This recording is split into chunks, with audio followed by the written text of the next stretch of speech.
What's up, family, and welcome to the Jay-Z Chronicles. On this channel, I'm going to use this particular place to talk all things Jay-Z. As some of you all know, I teach a course at American University on Jay-Z. I've been teaching it for the past 3 or 4 years now. I'm going to be talking about what we talk about in class. I get so many emails from people around the world talking about, I wish I could be there. What's the syllabus? It's actually one of the most popular classes on campus. Sometimes the waiting list is longer than the number of students who are actually registered in the class, which is very humbling, which I really appreciate. But I'm going to talk about all of that. So weekly here, I'm going to talk about what we're doing in the class. I'm going to talk about my thoughts on things that Jay-Z's doing in the news, Kaepernick, NFL, his philanthropy, other things that he's engaged in. I'm also going to talk about my journey to a book deal on Jay-Z. I've been working on getting a book deal with an agent and a publisher for quite a while, and I'm going to talk about that journey here as well. So please stay tuned here. I might drop a couple of freestyles related to Jay-Z.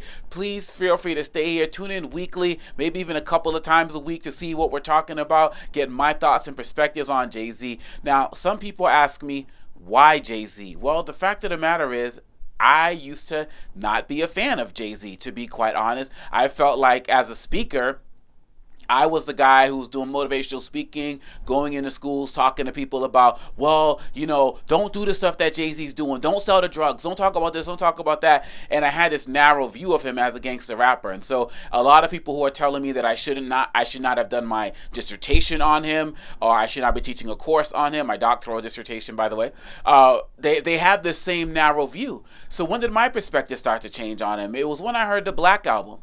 And it was when I heard the Black Album that Jay-Z said, "If skill sold, truth be told, I'd probably be lyrically Talib Kweli. Truthfully, I want to rhyme like common sense, but I did 5 mil, I ain't been rhyming like common sense."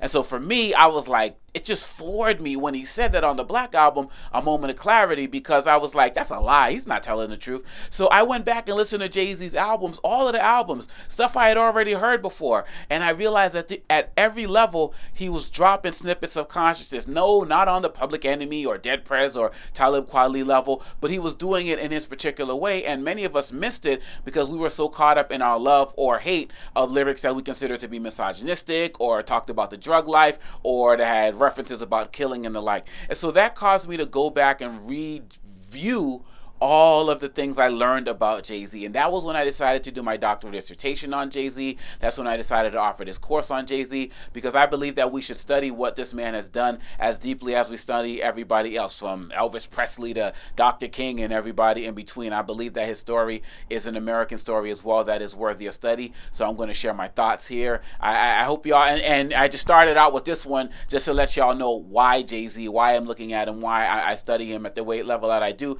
I know people still feel like he's not worthy of study, but my hope is that through these chronicles, as we chronicle the class, as we talk about papers, as we talk about different things going on in the news, you will start to see that too. So welcome to the Jay-Z Chronicles. Subscribe to the YouTube channel so you can get more, and there is more to come. Peace.